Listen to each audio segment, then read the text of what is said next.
Hi, I'm Amy, thank you for tuning in. In this video I'm going to talk about some of my favourite summer reading recommendations. I think one of my favourite seasons for reading is autumn, and in the run up to Halloween I absolutely love reading loads of horror and thriller titles and watching plenty of horror movies too. But actually I really enjoy reading in the summer. I think there's something about reading on holiday or when you're sitting in the sunshine in the garden, and since we're still in that last few weeks of summer I thought it'd be fun to share some of my favourite books set during this time, or that I often read during this time. So first up is The Beach by Alex Garland. Now The Beach is about Richard, who is a backpacker, and he goes exploring in Thailand, and here's a story of a mythical beach where people have set up a community. Apparently nobody knows where it is, but he manages to get hold of a map, and he ends up going with two other backpackers to find this beach.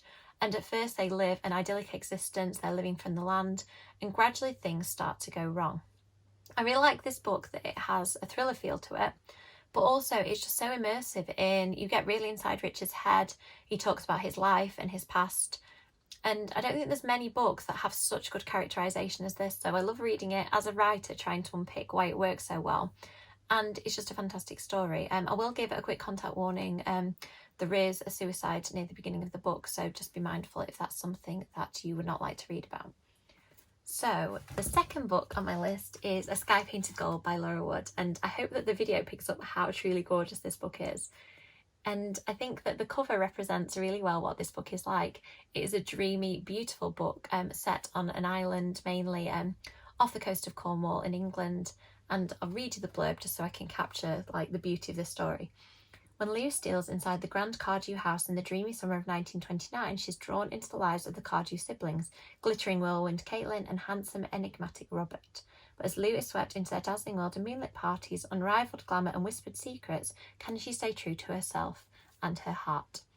And this is one of those books about a girl pulled into a glamorous world, and she has to figure out who she still is at the end of it. Now, Robert, that it mentions on the back, is one of my favourite book boys of all time. I don't think I've talked about him in any YouTube videos. I've talked about him plenty on social media. But it is one of those books with characters that you really love, and it just captures that beautiful summer feel and that feeling of beaches and parties and summers that will never end. So if you're a fan of historical fiction and that sounds like your kind of thing, A Sky Painted Gold is one of my favourites of this kind of book. Next up, I don't often recommend my own book in videos, but I am going to do it. So sorry in advance for the slight plug. But Mina and the Undead I think it's a great book to read at Halloween, but also it's set in the summer of New Orleans. And I found that the summer setting when I was writing it was really fun to explore the heat and the drama of things that happen, like summer storms.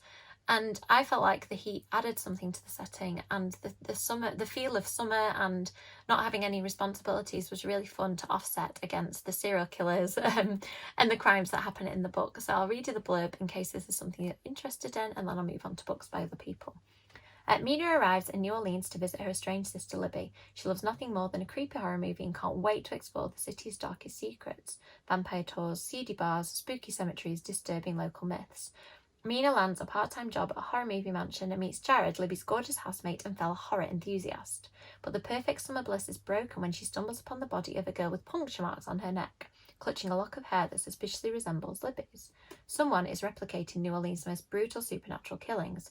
Mina must discover the truth and prove her sister's innocence before she becomes the victim of another myth. So this is my book. If you fancy reading something horror-themed in your summer, then obviously I would recommend it. So moving on to other people's books now, I'm going to talk about a couple of books that I can't find my physical copies of. As you can tell from my shelves behind me, drastically need a sort. So first up, I'm going to talk about Take a Chance on Me by Beth Garrett. Now, I read this book last summer and it is absolutely gorgeous. If you want to read a book that is set with somebody on holiday, I think that the main character is on a Greek island, and it's set loosely around the sort of story of Mamma Mia. A girl goes and finds herself suddenly with multiple potential love interests, and it's a bit like that Mamma Mia feel of trying to figure out, rather than finding out who her dad is like in the film, it's figuring out which boy she might be interested in. And it's one of those really fun, light summer reads, but also it's a story told with Beth Garrett's trademark humour and wit, and it's just so much fun to read. So it's a really memorable one that I read last summer. The next book I'd like to recommend is Alice in Wonderland by Simon James Green. Simon is known for writing the Noah books, and then I think Alice in Wonderland came out maybe a couple of years ago now. But it is a fantastic story about Alex, who he works in an amusement arcade over the summer, and it's one of those books about somebody figuring out who they are and making loads of friends, and it's a gorgeous love story where he finds a boy that he's really interested in. And I just really, really love that book. And like Beth Garrett, Simon James Green is great at making you feel good by including lots of humour, and I particularly like the brand of humour in Simon James Green's books. Like Beth Garrett, they explore how awkward it can be to be a teenager, and sometimes they get into some fun, silly and embarrassing situations. And when I'm in the mood for contemporary, that is the kind of book I want to read, something that will really uplift me. So I hope you've enjoyed that video. It's a little bit different from my usual books that I read, but I do like, when I'm in a certain kind of mood, a contemporary or historical read, or maybe a thriller or a horror that has a summer feel. Sometimes that is exactly what I want. So thank you so much for watching. I hope you've enjoyed the video and that you might have found some new recommendations. Before I finish the video, I'm going to talk about a couple of events that I've done and that I've got coming up. So I recently did a workshop for YALC, which was really fun, and I was so thrilled to be asked. And that was about my journey from being a blogger to becoming an author, and the things that I've learned along the way that has helped me. So things I've learned about being an author from blogging, and things that I've learned about blogging and being on social media from being an author. Another event I'm really excited about is Camp YA, which is, I think, the second to last weekend in August, and it has got fantastic authors featured, and I will be on a panel for that. So I hope you enjoy those events, and I'll keep giving you updates as I have them about other things I'll be doing in the future. So thank you for watching. Bye.